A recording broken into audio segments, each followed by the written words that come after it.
when you hit that shot. You were jumping up and down in your little lair in the hot sun. Oh God. Hello Bray, bayangin nih kalau di sekolah kalian ada guru matematika yang super seksi.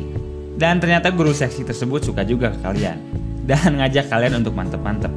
Pastinya enak ya, hehehe. Tapi hal itu cuma ada di film-film. Nggak usah ngimpi, kalem. Nah, kayak film yang mau kita bahas kali ini, yang judulnya That's My Boy. Film ini dirilis pada tahun 2012 dan jadi salah satu film terbaiknya Adam Sandler pada waktu itu, yang nantinya bakal jadi tokoh utama dalam film ini. Tanpa banyak basa-basi, langsung aja kita bahas ceritanya. Film akan dibuka dengan menunjukkan tokoh utamanya, yaitu Donnie yang sedang berbincang dengan dua temannya. Donnie bilang kalau dia ini pengen punya pacar cewek seksi dan harus lebih tua darinya. Di sisi lain, ternyata datang seorang wanita seksi yang aduhai, hehehe. Yang tidak lain adalah guru Donnie sendiri. Dan si Donnie yang gak punya adab ini langsung ngegoda guru tersebut, yang menyebabkan si Donnie dapat hukuman. Tapi pas lagi dihukum, si Donnie ini bukannya dapat hukuman, tapi malah balik digoda sama gurunya ini. Sedap. Dan si gurunya ini akhirnya ngajak si Donnie buat begituan, hehehe. Hari-hari pun akhirnya dilalui Donnie dengan terus berduaan sama gurunya ini. Sampai akhirnya mereka ketahuan lagi begituan di sebuah acara sekolah. Nih, kalian dengar sendiri.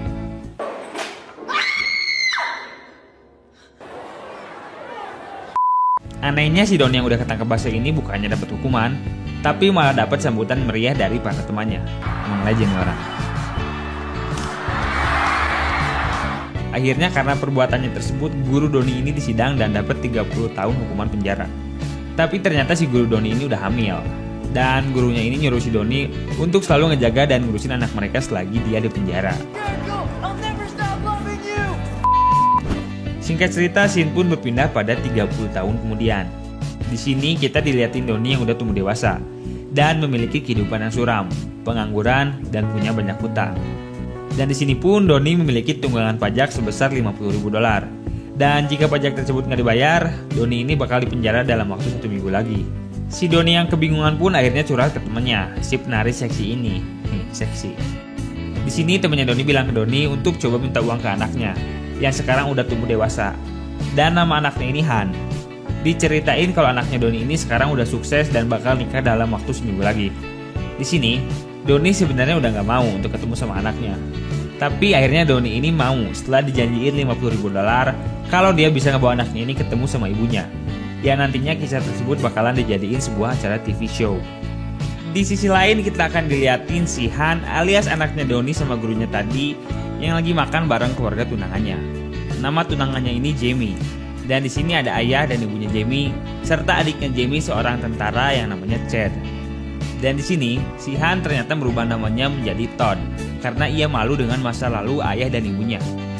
Dan waktu lagi makan, tiba-tiba ada bel bunyi. Dan pas dicek, orang tersebut adalah Donnie. Setelah Donnie masuk, si Todd pun akhirnya kaget setengah mati. Si Todd akhirnya harus menjelasin ke keluarganya tentang siapa si Donnie ini. Tapi si Todd yang malu akhirnya bilang kalau Donnie ini cuma sahabat lamanya aja. Setelah selesai makan, mereka pun masuk ke sebuah kamar. Di sini si Todd marah ke Donnie karena si Donnie ini adalah ayah yang buruk. Si Todd bahkan gak bisa naik sepeda karena perilaku bego ayahnya yang dulu kerjaannya cuma mabuk doang. Dan akhirnya si Donnie tiba-tiba bilang kalau alasan dia datang adalah untuk ngajak si Todd ini ketemu sama ibunya yang ada di penjara karena ibunya ini lagi sakit dan bentar lagi bakal meninggal. Jadi di sini si Donnie masih bohong tentang tujuan sebenarnya. Setelah sedikit cekcok, mereka pun akhirnya turun untuk menghadiri sebuah pesta. Dan secara mengejutkan di sini si Donnie berhasil menarik perhatian dari orang-orang yang hadir di sana. Setelah dapat perhatian, Donnie pun langsung ajak mereka buat main baseball. Tapi si Todd ini ternyata cupu dalam semua olahraga. Dan pas bolanya diarahin ke si Todd ini langsung tumbang. Malam harinya si Donnie lagi-lagi kumpul bareng cewek-cewek manja. Sedep nih Donnie. Dan pas si Donnie ini bangun, si Donnie gak sengaja bikin kaget cewek-cewek di sana. Hehehe. Singkat cerita, si Donnie akhirnya masuk ke dalam rumah dan gak sengaja ngeliat Todd yang lagi cekcok sama Jamie. Donnie akhirnya memutuskan untuk masuk ke kamar Todd dan sedikit menghibur anaknya ini dengan cara ya gelut-gelut manja. Si Chad alias adiknya Jamie yang gak sengaja lihat hal tersebut pun langsung nantangin Todd buat bertarung. Sebenarnya si Chad ini dari awal selalu gak seneng gitu sama Todd, yang nantinya kita bakal tahu alasannya di akhir film. Singkat cerita mereka pun selesai bertarung dan siap-siap untuk tidur. Bukannya tidur, si Donnie ini malah nyiapin tisu buat mau begituan. Hehehe, lo tau lah. Dan kocaknya, si Donnie ini pakai fotonya si Oma, alias neneknya Jamie. Ya gitu deh. Esok harinya, Todd dan keluarga pergi ke sebuah gereja untuk dapat restu nikah dari seorang pendeta. Tapi begonya, si Todd ini tiba-tiba emosi karena si pendeta ini salah ngomong, yang akhirnya terjadi pertarungan antara Todd dan pendeta tersebut. Dan karena si Todd ini cupu, dia akhirnya KO. Setelah selesai, seluruh keluarga Jamie akhirnya emosi ke si Todd atas perbuatan begonya tersebut. Tapi di sini ternyata si Donnie ini sedikit ngasih masukan ke keluarganya Jamie yang bikin mereka tersentuh. Dan akhirnya Todd pun dimaafkan. Di sini si Todd kelihatan berterima kasih gitu sama ayahnya. Walaupun gak diucapin secara langsung, tapi hal itu bisa kelihatan dari gestur tubuhnya Todd. Singkat cerita, pernikahan pun dilanjutkan. Dan kini mereka akan melangsungkan pesta bujang alias pestanya cowok-cowok sebelum nikah. Tahu kan ya? Nah, di pesta bujang ini Donnie ngebawa Todd dan keluarga ke klub langganannya. Mereka yang selama ini hidupnya selalu stres dengan pekerjaan dan masalah keluarga pun akhirnya bisa terbebaskan di pesta bujang ini. Mereka akhirnya minum-minum sampai bego. Setelah puas mereka pun akhirnya pulang. Tapi di sini si Donnie nahan Todd untuk nggak pulang dulu, biar mereka bisa ngeluangin waktu berdua sebagai ayah dan anak. Dan secara mengejutkan mereka ternyata having a good time. Di sini benar-benar kelihatan kalau mereka ini saling sayang. Bahkan si Donnie akhirnya ngajarin anaknya ini cara naik sepeda. Setelah sedikit berpesta, mereka pun akhirnya pulang. Dan ternyata waktu si Donnie ini mau tidur, dia udah ditunggu sama neneknya Jamie. Yang tadi fotonya dipakai Donnie buat gitulah, hehehe. Si neneknya Jamie pun ngegoda Donnie buat dan maka terjadilah. Esok harinya, setelah si Donnie bangun, dia tiba-tiba dapat telepon dari si Todd. Yang ternyata si Todd ini lagi dalam perjalanan buat ketemu ibunya yang lagi di penjara. Dan si Donnie pun panik karena takut kebohongannya ini terungkap. Tanpa lama-lama Donnie pun langsung berangkat ngejar si Todd. Singkat cerita, akhirnya mereka pun nyampe di penjara. Dan tiba-tiba datang seorang cewek seksi yang aduhai, yang tidak lain adalah guru yang tadi kita lihat di scene awal. Dan mereka pun akhirnya ngobrol layaknya sebuah keluarga. Tapi waktu mereka ngobrol, tanpa diduga datang sebuah tim TV yang akhirnya ngasih tahu si Todd kalau ayahnya ini ngajakin Todd ke penjara cuman buat duit aja, bukan karena ibunya sekarat. Di sini Donnie udah berusaha ngasih tahu Todd kalau dia bakal cancel duit TV itu karena dia benar-benar sayang sama Todd. Tapi si Todd yang udah terlanjur kecewa akhirnya pergi. Singkat cerita, si Donnie pun akhirnya diusir dari rumahnya Todd. Tapi waktu Donnie lagi beres-beres, dia nggak sengaja ngedenger suara Jamie yang lagi teleponan sama selingkuhannya. Nah, Donnie yang gak mau anaknya ini diselingkuhin, akhirnya ngasih tahu si Todd kalau Jamie ini udah selingkuh.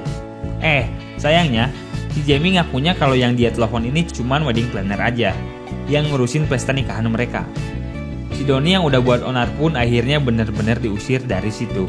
Si Donnie yang hidupnya udah bener-bener hancur pun akhirnya nyusulin Jamie ke hotel, cuman buat minta maaf aja. Seenggaknya dia berharap bisa dimaafin deh. Tapi pas baru nyampe hotel, si Donnie ini malah denger suara sedep yang gak asing gitu. Nih, kalian denger deh. Si Donnie yang penasaran akhirnya nyelinap masuk ke kamar tersebut. Tapi pas dilihat, si Jamie ini ternyata lagi sedep-sedep sama adiknya sendiri. Jijik sumpah. Di sini si Jamie beralasan kalau hal tersebut merupakan kebiasaan yang udah mereka lakuin sejak ABG. Nah, jadi ini alasan kenapa dari awal si Chad ini kelihatan gak suka gitu sama si Todd. Ternyata karena doi cemburu.